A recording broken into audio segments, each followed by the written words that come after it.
नमस्कार। क्या सर्राफा बाजार में अचानक एक ऐसा भयंकर तूफान आ चुका है जो सोने और चांदी के दामों में आग लगा रहा है? और क्या आने वाले दिनों में कीमतें आपके होश पूरी तरह उड़ाने वाली है? सावधान हो जाइए और दिल थाम कर बैठिए, क्योंकि कमोडिटी मार्केट और अंतरराष्ट्रीय बाजार से इस वक्त की जो सबसे सनसनीखेज, चौंकाने वाली और सीधे पसीने छुड़ा देने वाली महापोस्टमार्टम रिपोर्ट आ रही है, उसने देश के करोड़ों खरीदारों और निवेशकों की नींद पूरी तरह हराम कर दी है। 24 कैरेट सोने का भाव करीब 1,49,100 रुपए प्रति 10 ग्राम के आंकड़े को छूता हुआ दिख रहा है, तो वहीं चांदी भी 2,630 रुपए प्रति किलो पर जाकर दर्ज की गई है। चौंकाने वाली बात तो यह है कि सिर्फ 3 दिनों के भीतर एमसीएक्स पर सोना करीब 6,400 रुपए प्रति 10 ग्राम उछल चुका है, जबकि चांदी में भी 1,000 रुपए की तूफानी तेजी देखी गई है।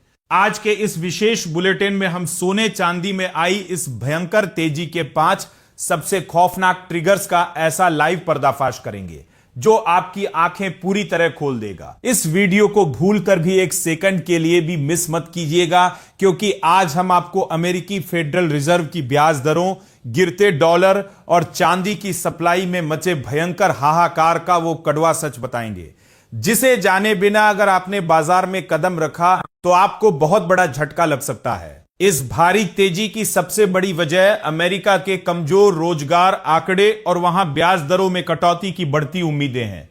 जैसे ही अमेरिकी सेंट्रल बैंक दरें घटाने का संकेत देता है, निवेशक बैंकों से पैसा निकालकर सोने की तरफ भागते हैं। दूसरी वजह है अमेरिकी डॉलर का कमजोर होना, जिससे अंतरराष्ट्रीय बाजार में सोने की वैश्विक मांग में भारी विस्फोट हो गया है। तीसरी और सबसे खतरनाक वजह है दुनिया भर के केंद्रीय बैंकों का रुख। रूस यूक्रेन युद्ध और भू राजनीतिक अनिश्चितता के चलते कई देशों के सेंट्रल बैंक अब अमेरिकी डॉलर पर अपनी निर्भरता खत्म करके पागलों की तरह सोना बटोर रहे हैं। चौथा ट्रिगर है चांदी की औद्योगिक मांग। Solar panel, electronics, electric vehicle और आर्टिफिशियल इंटेलिजेंस के डेटा सेंटर्स में चांदी की खपत इतनी ज्यादा बढ़ चुकी है कि भारत में सप्लाई कम होने की वजह से चांदी के भाव 10% से भी ज्यादा प्रीमियम पर पहुंच चुके हैं। वहीं पांचवा कारण है मिडिल ईस्ट में बढ़ता राजनीतिक तनाव, जिसने सोने को सबसे सुरक्षित ठिकाना बना दिया है। तो क्या आपको भी लगता है कि सितंबर के महीने में सोने चांदी की यह तूफानी तेजी आम जनता के बजट को पूरी तरह तबाह कर देगी? अपनी राय हमें कमेंट बॉक्स में लिखकर जरूर बताएं।